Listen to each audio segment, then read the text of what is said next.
একটা সম্পর্ক শুরু হয় কলেজ লাইফ থেকে। যখন ইন্টার ফার্স্ট ইয়ারে পড়ি তখন ভর্তি হওয়ার পর প্রতিনিয়তই অনেক ছেলে আমাকে প্রপোজ করতে থাকে। কলেজের সব থেকে দুষ্টু মেয়ে ছিলাম আমি। সবার চোখের নয়নের মণি ছিলাম, এমনকি স্যার ম্যাডাম সবাই। কলেজে যদি আমি বলতাম যে আজকে কলেজ ক্লাস হবে না, তো তাই স্যারেরাদেরও ক্ষমতা ছিল না যে কলেজে ক্লাস নেওয়ার। সবাই একজোট হয়ে কলেজ থেকে বেরিয়ে যেতাম। যখন বলতাম যে পরীক্ষা এই মাস আজ না স্যার, কালকে থেকে শুরু করতে হবে, তো তাই স্যারেরা শুনতো। এমনটাই চাঞ্চল্যকর জীবন ছিল। খুব চঞ্চল টাইপের মেয়ে ছিলাম আমি। তো প্রপোজের বন্যা বয়ে যেত আমার পেছনে। তাই একভাবে আমি আসলে মজা করতাম আমার জীবনে, যে আমার পেছনে এত ছেলেরা ঘোরে। খুব নিজেকে ভালো লাগতো যে আমার পেছনে এত ছেলে ঘোরে। এরকম ভাবেই মজার লাইফ কাটছিল আমার। আর বিয়ে, সে তো আমার কাছে উড়নচণ্ডী মনে হতো, অসহ্য লাগতো। কে বিয়ে করে? বিয়েটা আমার লাইফে একটা হেল্প। বলতাম বিয়ে শাদী করবো না, বাসা থেকে চাপ দিলেও আমি বলতাম করবো না। তো হঠাৎ একটা বছর কেটে যায়, ওইভাবেই ছেলেদের ঘোরাতে থাকতাম, মজা করতে থাকতাম। ছেলেরা কান্নাকাটি করতো, আমি হাসতাম। দেখ, ভালোবাসা বলে কিছু আছে নাকি জীবনে কোনোদিন? ওসব কিছুই না, ওসব জাস্ট আর কি। কিন্তু সিরিয়াসলি নিতাম না। ছেলেরা কাঁদতো, আমার মজা লাগতো। তো একবার রং নাম্বারে একটা ফোন আসে হঠাৎ করে। সো আমি আর কি করে অনেক কথা বলি। বলার পরে সে আমার বলে কালকেই তোমার সাথে আমার দেখা হবে। তো তাকে দেখার পরেই আমার মনে হলো না, বিয়ে করতে হবে, এই ছেলেকেই বিয়ে করতে হবে। এত ভালো লাগলো ছেলেটাকে দেখে। তখন মনে হলো যে না, বিয়ে করবো। তারপর ফোনে কথা বলি, ওই জাস্ট একবার দেখাতেই। আর কখনো দেখা হয়নি। এবার একদিন সে আমারে বলছে চলো বিয়ে করতে হবে আজকে।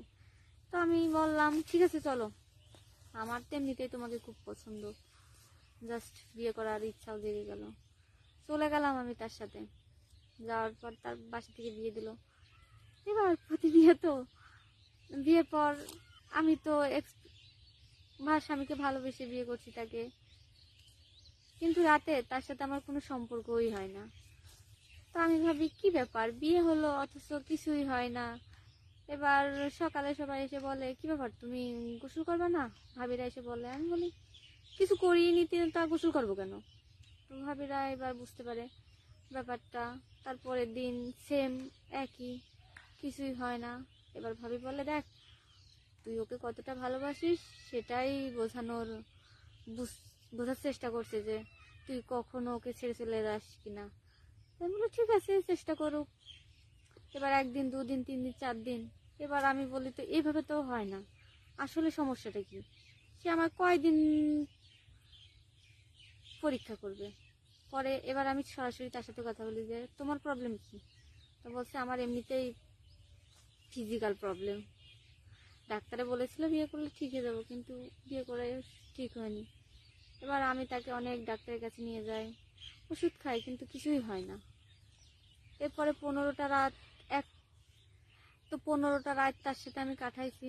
অনেকবার চেষ্টা করছি শারীরিক সম্পর্ক তৈরি করার জন্য, কিন্তু সে কিছুই পারে না। এমনকি তার কোনো মেয়ের প্রতি রুচিই থাকে না। যে আমার তখন ঘুম হয় না, যে আমি তার সাথে কিছুই করতে পারছি না শারীরিক সম্পর্ক। তো এক সময় আমি তাকে অনেক ডাক্তারের কাছে নিয়ে যাই। ডাক্তারে বলে সুস্থ মানুষ, সবল মানুষ, কিন্তু কিছুতেই সম্ভব হয় না। সে মানে কোনো চাহিদাই নেই মেয়েদের প্রতি। বইয়ের দেখলে পরে আরো রাগ হয় তার। তো আস্তে আস্তে এক সময় ধৈর্য হারা হয়ে যায়। পরে বাবার বাড়ি এসে বাবা মাকে বলে দিই।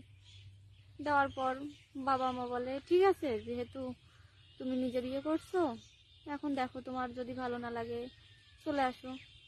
আমি অনেকের কাছে পরামর্শ নিই যে এটা কি আদৌ ঠিক হবে। সবার একই কথা, যে না, এগুলো কখনো ঠিক হয় না। একটা কথাই বলে, ডাক্তারের কাছে গেলে ডাক্তার বলে ঠিক আছে, কোনো সমস্যা না।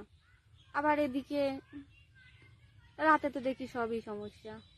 তো আস্তে আস্তে ধৈর্য হারা হয়ে তাকে আমি ডিভোর্স দিয়ে দিই, দিয়ে বাসায় চলে আসি।